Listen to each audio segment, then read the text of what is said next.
Mga langga, samahan niyo ako magluto tayo ng tanghalian dahil Friday ngayon. Magkasama kaming lahat dito kaya magluto tayo ng Egyptian food. Una, nagisa muna ako dyan ng berchinili, yung tinatawag nila, yung pancit. Then, nugasan ko na yung rice ng Egyptian. Then, nilagay ko at timplahan natin ng salt. Then, lagyan natin ng water, mga langga. Then, habang inaantay natin, kumulo, takpan natin mga langga at magprito tayo ng manok. Hindi lang prito, half cook lang yan. Tanggalin lang natin yung blood.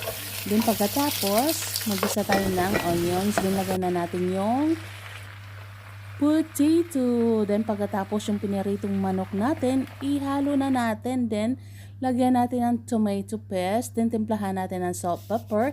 At kung ano pang gusto nyo, optional lang yan kung lagyan nyo ng paprika. At ito na nga, naglagay din ako ng water mga langga. Pagkatapos, lagay natin sa oven. Then, ito na nga ang resulta niya mga langga. Luto na, wala na siyang sabaw, tuyo na. Luto na mga langga.